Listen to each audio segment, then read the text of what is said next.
Good morning, students. Once again, I am Manush Vasto. Welcome you all on my YouTube channel, Sheenomics and Accounts, and which deals with the various subject matter of economics and accounts only.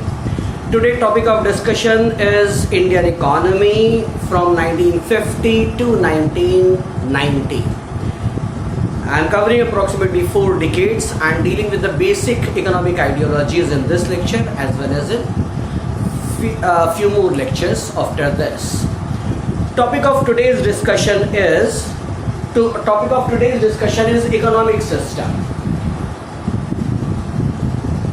Indian economy में जब हम लोग बातचीत करना शुरू करते हैं तो बहुत सारे टॉपिक्स आते हैं, लेकिन सबसे पहले हमें इकोनॉमी को समझना होता है. What do you mean by economy?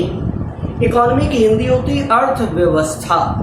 इसमें सबसे इंपॉर्टेंट वर्ड है व्यवस्था.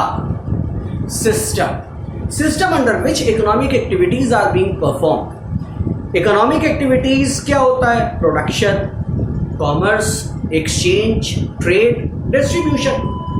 इन्हें हम इकोनॉमिक एक्टिविटी या कॉमर्शियल एक्टिविटीज कहते हैं. वो सिस्टम जिसके अंतर्गत हम लोग इकोनॉमिक एक्टिविटीज को परफॉर्म करेंगे वो आपका कहलाता है इकोनॉमिक सिस्टम. अलग अलग देशों में अलग अलग सिस्टम्स पाए जाते हैं. कहीं पर कैपिटलिज्म पाया जाता है, कहीं सोशलिज्म पाया जाता है, कहीं पर मिक्स्ड इकोनॉमी पाई जाती है. What I will be covering in today's lecture that how system works. But before that, हम लोग जब ब्रिटिशर्स चले गए, हम लोग इंडिपेंडेंट हो गए, हम लोगों को अपना एक इकोनॉमिक सिस्टम बनाना था जिसके अंतर्गत अपने देश की रिक्वायरमेंट के आधार पर चीज़ों को डिसाइड करना था, इकोनॉमिक एक्टिविटीज़ को परफॉर्म करना था. तो सबसे पहला टर्म जो इकोनॉमिक सिस्टम है, इसका मतलब आपको समझ में आ गया होगा. Economic system is the system under which government regulates, operates, manages economic activities of any country. Economic activity तो हम लोग करेंगे, इंडिविजुअल्स करेगा, लेकिन हम लोगों को मिलने वाले राइट्स, मेथड्स, प्रोसेसेस क्या होंगे जिसके जरिए हम इकोनॉमिक एक्टिविटी को परफॉर्म करेंगे, उस सिस्टम को इकोनॉमिक सिस्टम बोला जाता. अगर हम बोल रहे हैं भारतीय अर्थव्यवस्था, तो भारतीय अर्थव्यवस्था के 2 स्टेट हैं. पहला, आज भारतीय अर्थव्यवस्था कैसी है? विकासशील है, अल्प विकसित है या विकसित है? हम सब जानते हैं हमारा देश विकासशील है. It is the state of economy. With the passage of time we are fast developing economy, we are growing market. लेकिन जब हम भारतीय अर्थव्यवस्था की बात और करते हैं तो इसके अंतर्गत निकल के आता है what kind of system is prevailing to manage the economic activities. System को रेगुलेट करने के लिए सबसे पहले हमें सेंट्रल प्रॉब्लम समझनी होती है. प्रॉब्लम्स को सेंट्रल प्रॉब्लम क्यों बोला गया है, पहले इसको समझें. Central problems are uniform, universal.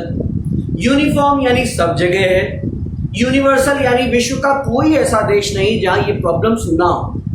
Central problem are central to every economy, whether we are living in America, whether we are living in Europe, whether we are living in India, whether we are living in Somalia. Central problems रहेंगी.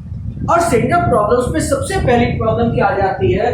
सबसे पहली problem आ जाती है what to produce. हम लोगों को economy में ये समझना होता है कि हमें क्या प्रोडक्शन करना है. मैं एग्जांपल लेता हूं. इंडिया में सबसे पहला प्रॉब्लम ये है कि हमारे पास फूड सप्लाई होती रहनी चाहिए. और हमारी सबसे प्राइमरी प्रॉब्लम क्या है? Being huge population. हमारी प्राइमरी प्रॉब्लम है कि हमें फूड में सेल्फ सफिशिएंसी मिलनी चाहिए. अब अमेरिका जैसे विकसित राष्ट्रों के बारे में बात करते हैं तो वहाँ सेल्फ सफिशिएंसी है.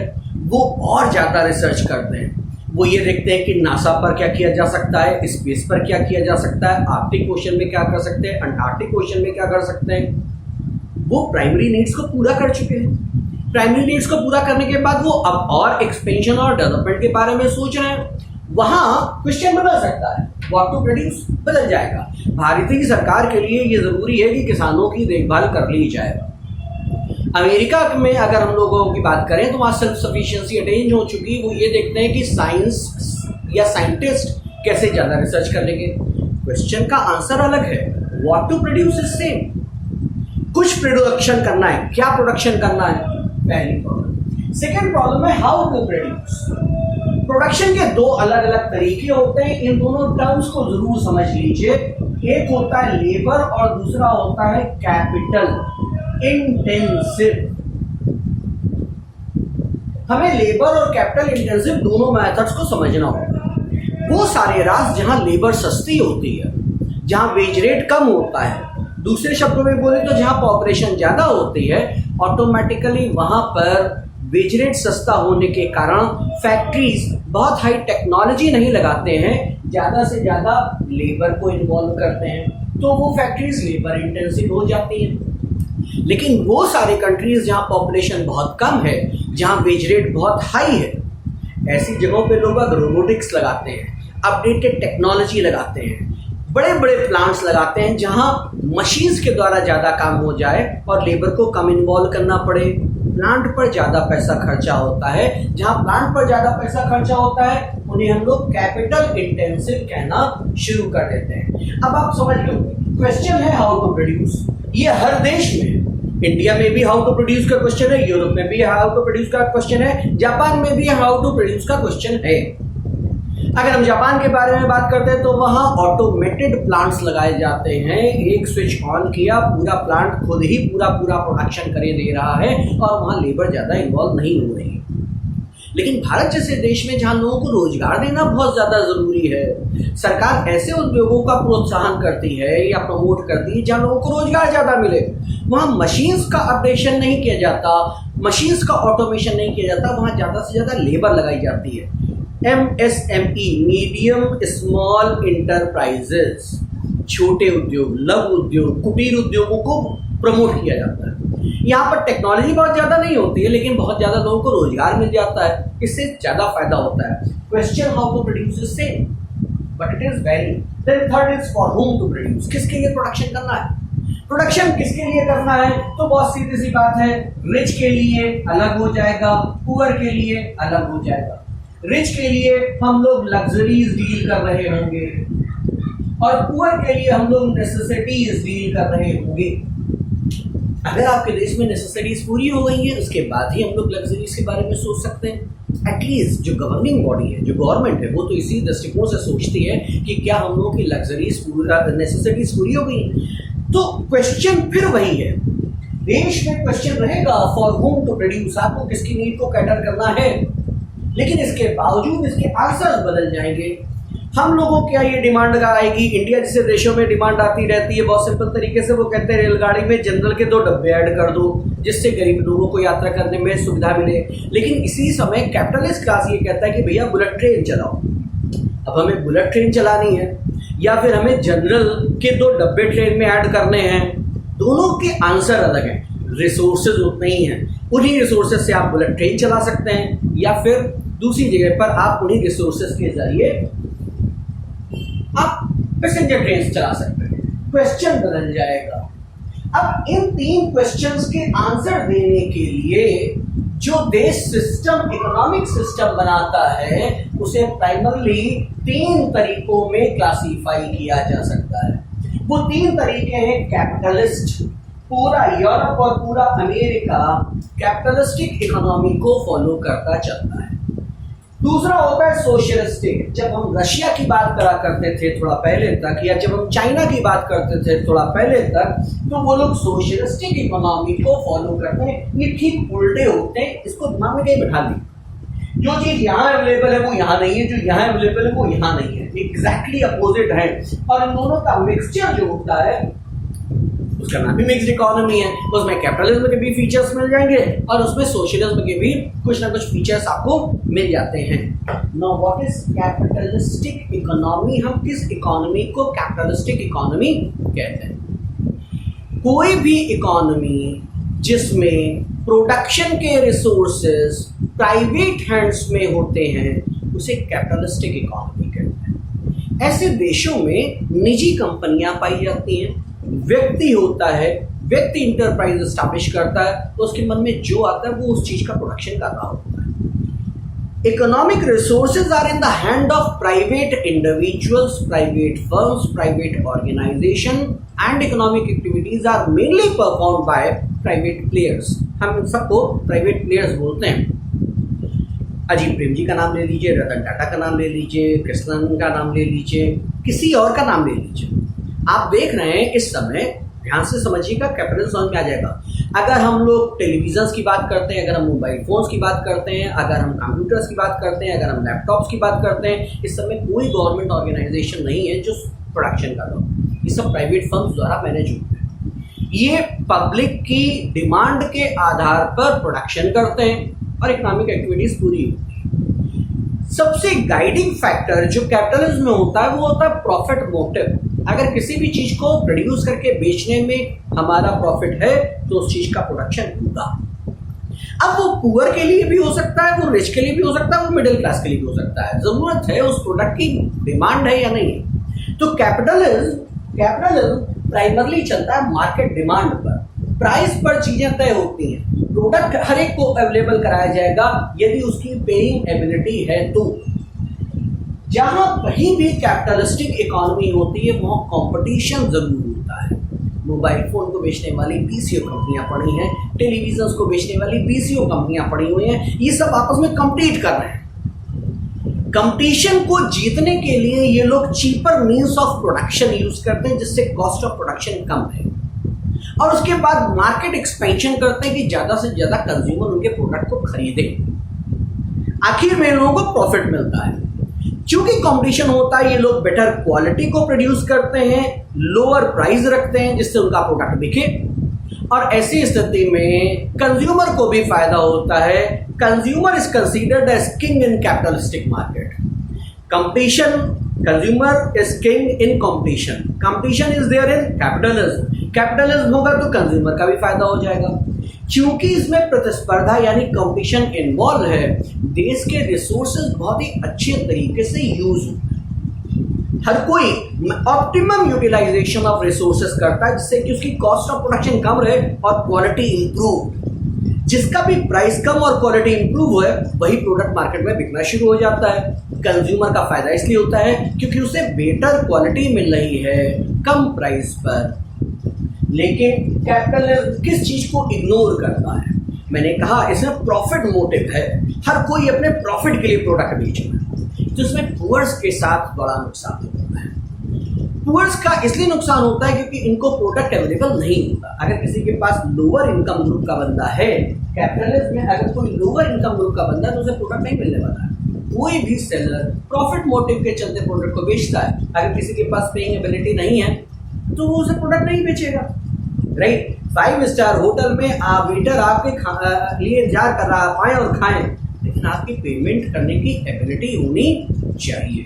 तो कैपिटलिज्म में जिस चीज का नेग्लेक्ट होता है उसे कहते हैं वेलफेयर, उसे कहते हैं किसी भी तरीके से गैप बढ़ता जाएगा रिच और पुअर के बीच में। हर एंटरप्रेन्योर, उद्योगपति जो फर्म एस्टैब्लिश करता है, अपनी लेबर को भी कम से कम वेज देने की कोशिश करता है। गैप बनता जाता है एंटरप्रेन्योर और लेबर क्लास में, विवाद होते हैं, डिस्प्यूट्स होते हैं, लेकिन इसके बावजूद भी capitalism is considered as one of the most effective system for those countries which are developed. अब ऐसा मैंने क्यों बोला? अगर डेवलप्ड है तो सबके पास इनकम लेवल अच्छा है। अगर इनकम लेवल उनका अच्छा है तो वो हर एक प्रोडक्ट को मार्केट में खरीद लेंगे। ध्यान से समझिए, आप जिन कॉलेजेस में पढ़ रहे हैं वो प्राइवेट कॉलेज है। हम लोग बहुत कम गवर्नमेंट कॉलेज में जा रहे हैं, लेकिन जब हम गांव में चले जाते हैं, जहाँ पुअर बहुत ज़्यादा है, जहाँ गांव में पब्लिक स्कूल्स खुलते नहीं हैं, वहाँ पर गवर्नमेंट स्कूल्स में ही बच्चे पढ़ते हैं। अवेलेबिलिटी और अनअवेलेबिलिटी इस बात पर डिपेंड कर रही है कि पेइंग एबिलिटी है या नहीं है। Capitalism is very good for developed countries because developed countries में लोगों के पास पेइंग एबिलिटी है, और चूंकि पेइंग एबिलिटी है इसलिए वो लोग प्राइवेट सप्लायर है या गवर्नमेंट सप्लायर है, इसमें कोई डिफरेंशिएट नहीं करता। When I come down to socialistic economy, it is, मैंने पहले कह दी, जस्ट अपोजिट।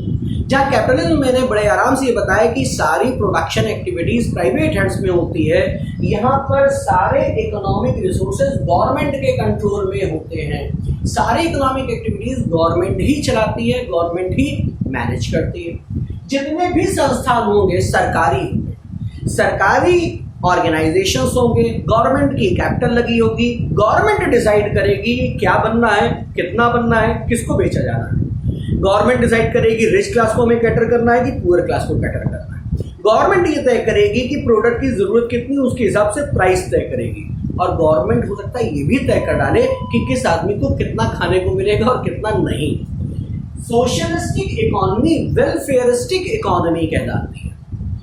सरकार हमेशा ये ख्याल रखेगी कि किसी के पास पेइंग एबिलिटी है या नहीं है, लेकिन उसके पास तक प्रोडक्ट पहुंचना जरूर चाहिए।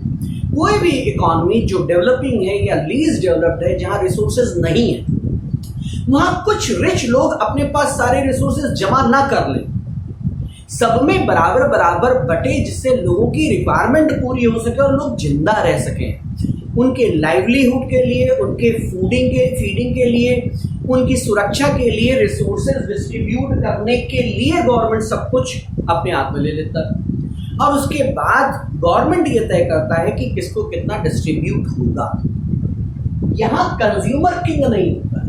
Consumer is totally dependent on organisation which are run by government. Government ही मैनेज करेगी और गवर्नमेंट ही, जैसे टेक एग्जांपल, भारतीय सरकार रेल चलाती है, रेल का कोई कॉम्पिटिटर नहीं है, नो कॉम्पिटिशन। भारतीय सरकार ही तय करती है कि रेल कितनी चलेंगी, सरकार ही तय करती है कि गरीबों के लिए कौन सा डब्बा होगा, मिडिल क्लास के लिए स्लीपर होगा, अपर मिडिल के लिए एसी होगा, रिच क्लास के लिए फर्स्ट एसी होगा। और इस समय किराए का डिफरेंशिएशन भी कर देती है। और कई बार तो वो बड़े आराम से इन्हीं डब्बों में 65 साल से बुजुर्ग लोगों का किराया भी कम कर देती है। Government has monopoly. Government will decide what to produce. Government will decide whom to produce.